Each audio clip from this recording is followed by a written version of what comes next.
So this lecture is entitled How to Read Shakespeare, Othello, or Why You Shouldn't Read Shakespeare, at least at first. A lot of students ask, why is reading Shakespeare so difficult? This is a mode issue. And there are three major modes in creative writing and the creative literature that you would read in an English class. And those modes are prose, poetry, and drama. Prose is meant to be read, right? A science book is written in prose. Newspapers are written in prose. Poetry is meant to be heard. And as you know from other lectures in this project, poetry comes from a time when most people couldn't read or write, and most people experienced literature when someone told it to them out loud around a campfire or in a mead hall. Drama is meant to be watched. Shakespeare wrote dramas.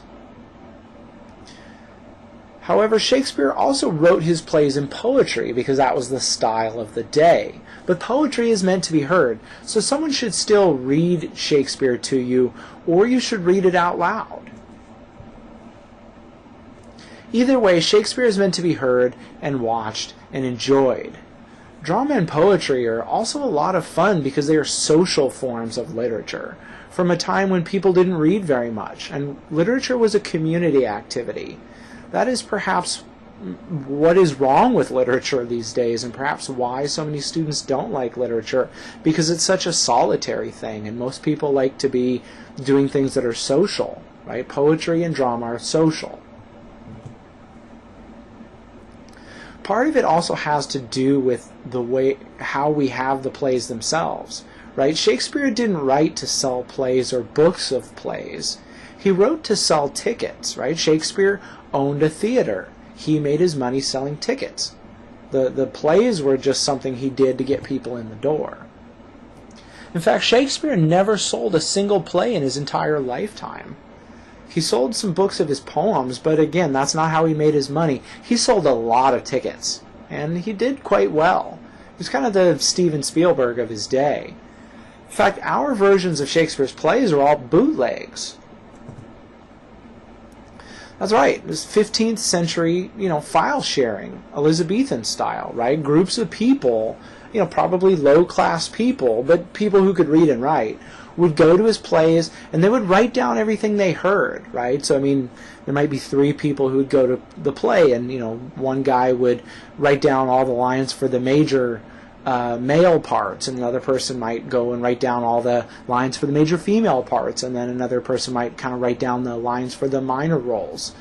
And then they would meet up afterwards, probably in a bar, and they would compile all them and sell them on the streets as cheap quarto books. And they were called quartos because of their size. They were quarter-size books.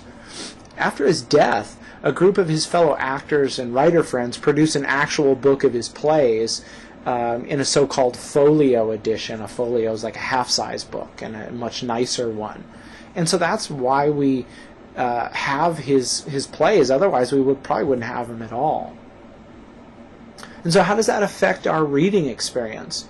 Well, Shakespeare's plays don't have any stage direction or narrators or characterization description. When you read modern plays, plays by Arthur Miller like The Crucible, or plays by Tennessee Williams like A Streetcar Named Desire, those plays have a lot of stage direction and narration, and those narrators describe characters. You can sit down and read a modern American play pretty easily, but Shakespeare's plays aren't that way on the page. And there's very little obvious setting details outside of the dialogue. So a character might say, "Look at the moon," and that's the only way we know it's nighttime.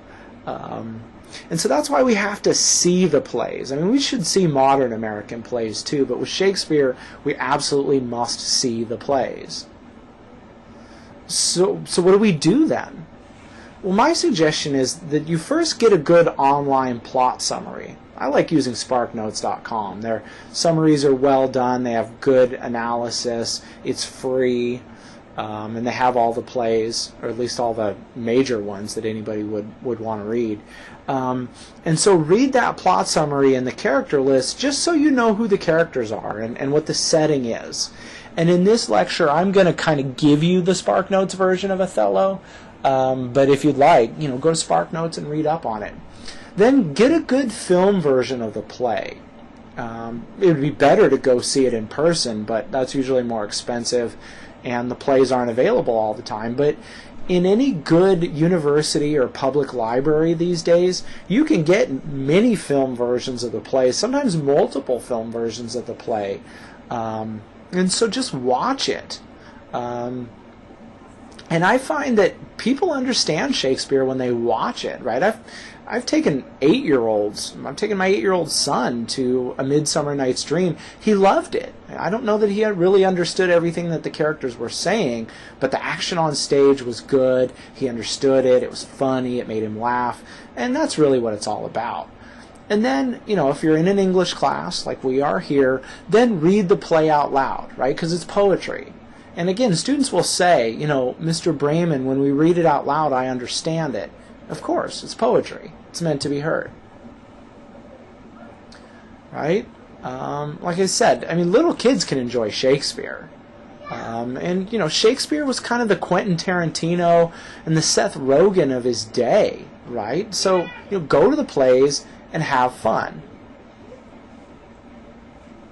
All right, and so now let's turn our attention to Othello. And I'm going to give you, the character list and the setting and the background so that you can just jump right into the play. And in class you're going to find that we, for the most part, watch the play and then read bits of it and watch the play and read bits of it. That's how we're going to proceed through Othello, kind of in the way I've told you to do here. So first let's look at the character list, right? The first one is Othello, the Moor.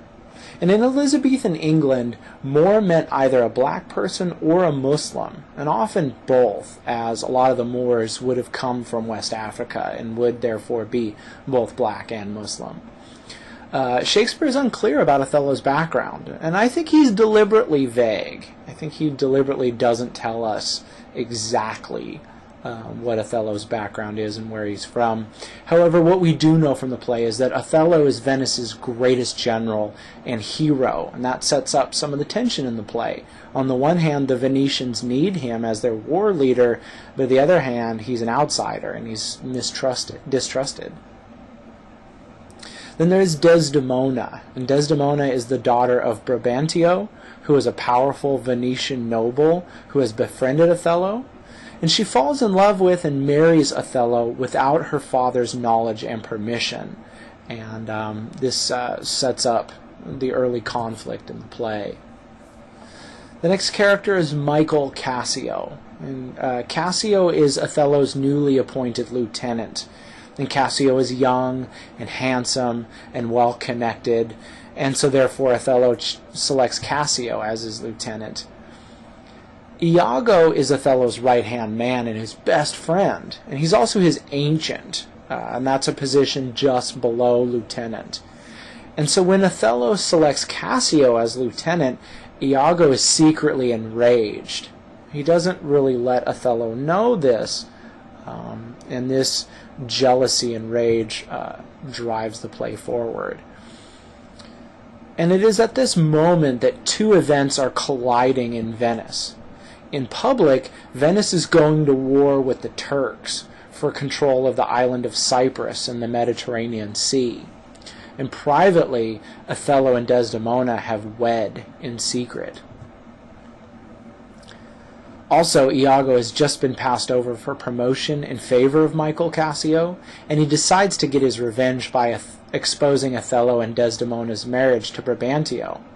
At that same instant, Othello and Brabantio are called before the Duke of Venice to learn that Othello will lead the Venetian forces against the Turks at Cyprus.